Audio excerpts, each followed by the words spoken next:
Você está procurando apartamento aqui em Portugal ou uma casa e você já se pegou meio confuso com os anúncios, sem entender direito o que dizia ou quais são as coisas, sem saber quais são as coisas fundamentais que você precisa avaliar na hora de buscar um imóvel? Sim. Gente, é um pouco diferente de como é aí no Brasil, então é importante você saber.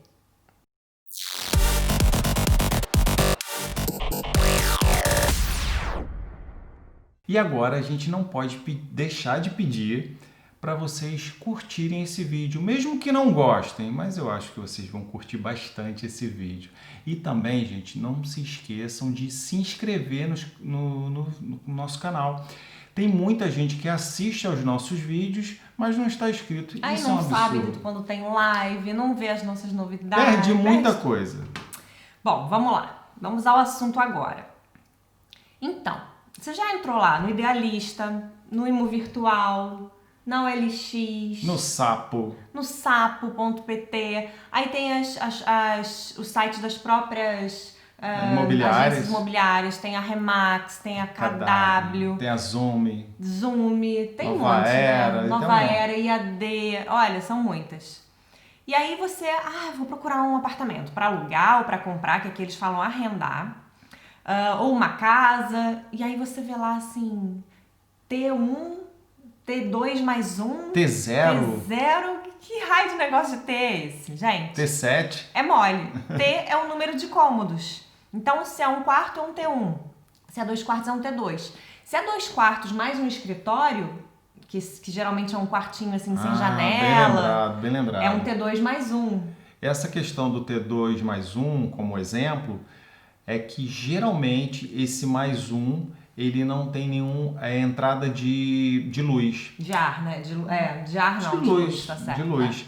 E às vezes até tem, mas é uma janelinha muito pequena e geralmente bem acima do que é o normal das janelas. E é um quartinho menor, né? Um quarto menor. Tipo um escritório mesmo, uma despensa. Então enfim. não serve muito para, claro que para uma emergência serve para a pessoa dormir lá, enfim. Mas geralmente ele não é considerado realmente, até para efeito de arrendamento ou de compra, ele não é considerado como não seria um T3. Sim, Não pois sei. é. Agora, o que é um apartamento no Regichão? Isso aí a Bia não queria nem passar perto quando chegou aqui, mas agora a gente já olha com outros olhos. Agora eu tenho uma certa inveja aqui do Regichão. O Regichão, gente, aqui é muito comum ter os apartamentos no andar de chegada. No térreo, no né? térreo, né? Geralmente, as janelas são todas ali na altura da sua passagem da calçada. Então, quando a gente chegou aqui, a Bia, não, acho isso um absurdo e tal Não, e tal. porque assim, pra mim, eu achei um pouco invasivo, né? A sua janela assim na rua e as pessoas passando.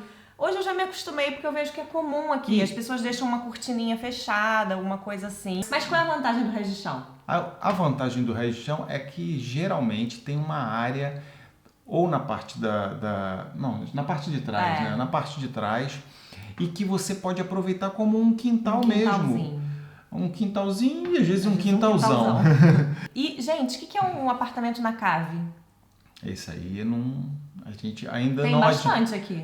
Mas a gente ainda não administrou muito bem essa ideia, né, amor? A gente se preocupa muito com a questão da umidade, da ventilação, da entrada de ar. Sim. E o apartamento na cave é um apartamento subterrâneo. Tem muito aqui, até lá em Lisboa, onde a gente ficou no Airbnb, a gente viu que tinha. Só que são apartamentos que você tem que ficar muito atento à ventilação, à entrada de ar, à umidade. Aqui em Portugal tem esse problema da umidade. Já tem apartamento que não é em casa. E aí você pergunta, onde é que ficam as janelas se é subterrâneo?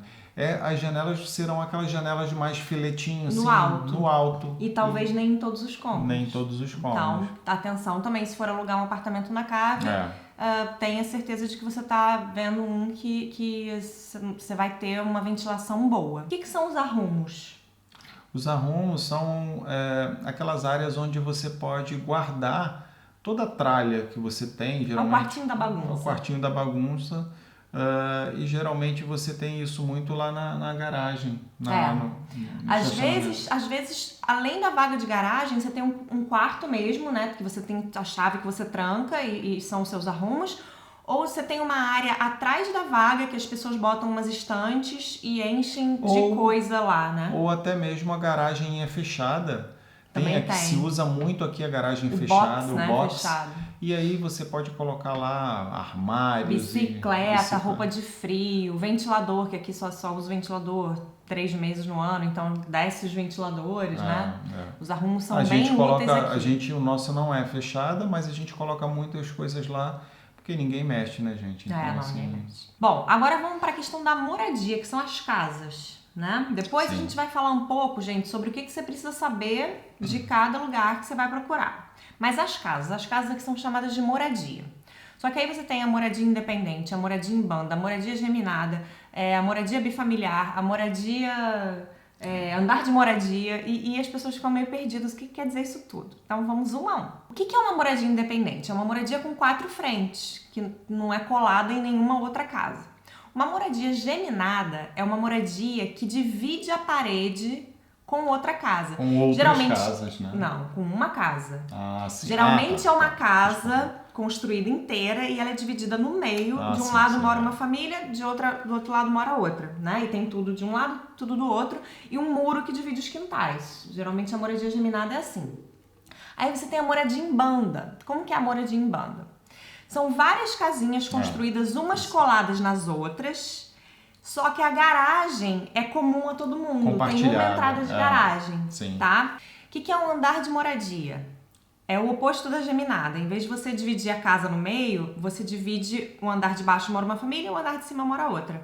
E aí, claro, a casa completa. Cada um tem uma cozinha, entradas independentes. Mas nesse caso, geralmente, o quintal, ele é aberto.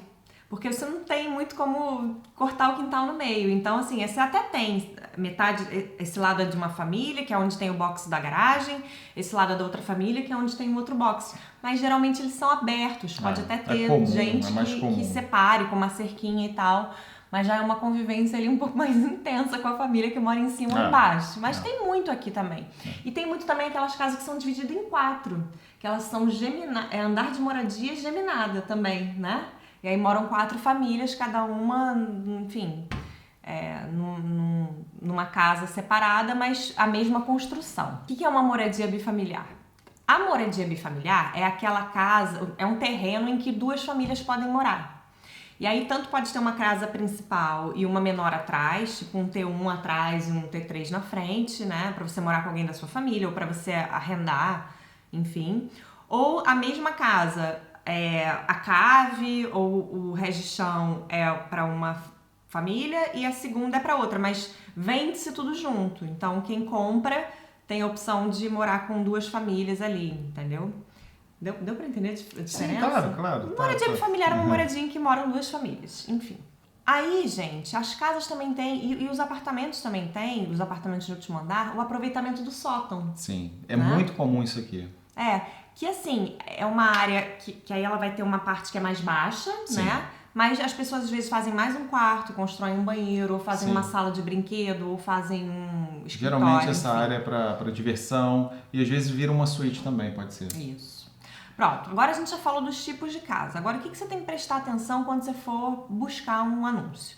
Você lê lá, vidro duplo, caixilharia dupla. O que é isso, gente? O vidro duplo é vidro duplo mesmo. Você encosta o dedo de um lado e você encosta o dedo do outro lado, seus dedos não colam, porque tem 2 vidros. Inclusive, se você olhar para dentro assim, você vê que tem um espaço ali, tipo um alumínio, dividindo os 2 vidros. Você percebe logo. Isso é para você não sentir tanto frio no inverno. E o que é a caixilharia dupla?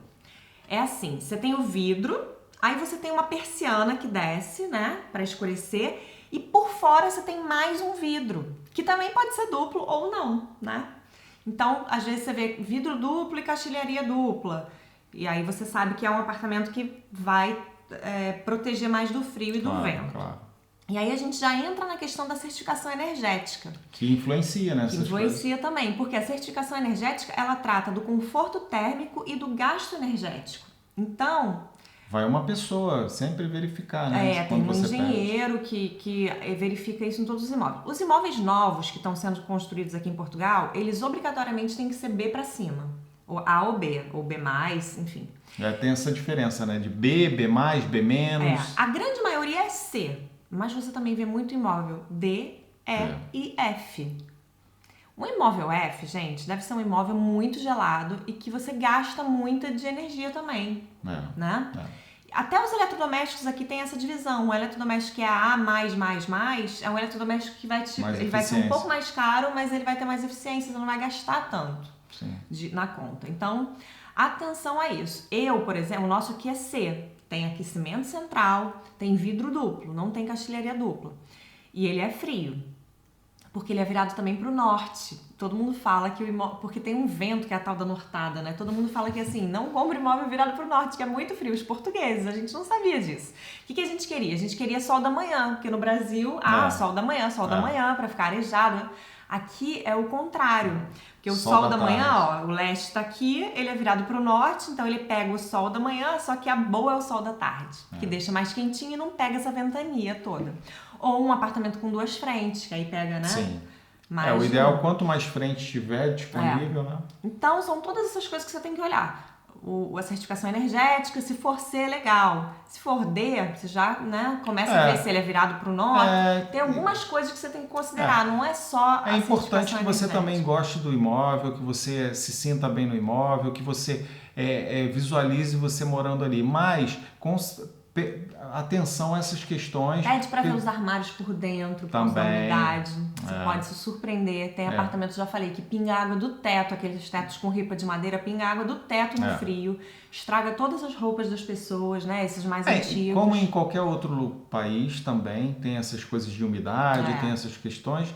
Então aqui atentem porque tem algumas diferenças que não são tão normais. Essa questão da que a Bia falou, do posicionamento de luz de manhã é melhor no Brasil e aqui é melhor à tarde. No Rio, pelo menos, né? O bom é o sol da manhã. Não sei como é que era em outros lugares do Brasil. É isso. E a última coisa que a gente vai falar é a coisa da diferença entre as rendas em avanço e a caução. Isso é bom. A renda em avanço, gente... geralmente o correto é pedir só 3, tá? Mas só que hoje em dia já tem proprietário pedindo 10, principalmente para imigrante até 12. Mais que isso é se aproveitar, mas tem acontecido muito. Tem que negociar, muito. De repente se você tem um consultor para te ajudar, é melhor, porque a pessoa vai conseguir negociar para você. Se você for direto, ele vai fazer o que quer com você. Se precisar de consultor, manda e-mail que a gente tem boas indicações em Portugal inteiro. Vamos lá. As rendas em avanço são aluguéis que você paga em avanço para o proprietário saber que você tem dinheiro para pagar aquele aluguel. Então, às vezes, você paga 1 ano de rendas em avanço, 3 meses.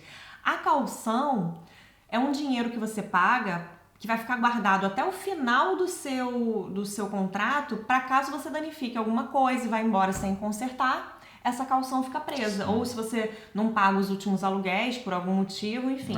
Se você fizer tudo certinho, no final a caução também é devolvida para você e fica tudo certo. Eu acho que essas dicas aí, elas são bem importantes, podem parecer simples, mas são bem importantes para você, principalmente se você está escolhendo lá de longe, daí do Brasil, o teu imóvel. Tem gente que pega um relocation, né? Então, assim, fiquem atentos. Geralmente a pessoa que faz o relocation, ela já está atenta para tudo isso, tá? Mas se você faz um contato com a imobiliária, como a Bia falou, é o melhor para que você pode fazer, porque a gestora ela já vai travar o senhorio de exigir essas coisas todas. Ela mesmo vai falar, olha, não é assim e tal, e ela não vai compactuar com isso. Mas a questão que você tem que atentar é que aqui nem todas as imobiliárias trabalham com arrendamento. Tem isso. E não é igual no Brasil. Elas fecham o arrendamento e beijo, tchau. Elas não fazem aquela administração. Não tem isso. Tem menos aqui. É você com a pessoa. É você com o senhorio ali direto. Então, mesmo que você consiga uma imobiliária para achar o imóvel, para fazer o contrato de aluguel, só isso já vai te ajudar bastante. Aí depois você trata direto com o senhorio, enfim. É isso. Tá bem? Agora vamos acabar o nosso vídeo. A gente tinha acabado a sessão de Momento Jabá, mas a gente recebeu um vídeo, gente, que não tem como deixar passar em branco. Então a gente vai abrir uma exceção. É o último, né, amor? De uma nutricionista materno-infantil, que nós que somos mães sabemos como às vezes isso é fundamental para os nossos pequenos. Então fica com esse último Momento Jabá. Tchau. Olá, tudo bem? Meu nome é Daniela, sou nutricionista materno-infantil. Sou brasileira de São Paulo e moro em Portugal já tem 3 anos. Atualmente eu moro em Póvoa de Varzim. Eu também sou mãe de 2 pequenos e com isso eu consigo entender e perceber os dilemas que as mães e as famílias têm em relação à alimentação infantil. E por que que é tão importante a alimentação nesse período? Porque é a formação da base da saúde da vida adulta. É quando a gente tem a oportunidade de formar o paladar da criança, de desenvolver bons hábitos alimentares e uma boa relação com os alimentos é um presente que ele vai carregar para a vida toda. Então é uma grande oportunidade que a gente tem, é um grande presente que a gente tem para dar para o nosso filho. Eu atendo principalmente online, tanto para o Brasil quanto para outros países do mundo. E lá no site danielapani.com você pode encontrar maiores informações, artigos de blog, materiais para download gratuito, tudo isso e muito mais. Eu também estou nas redes sociais, no Facebook e no Instagram, e deixo aqui o convite para a gente se conhecer um pouquinho melhor por lá, tá bom? Um grande beijo!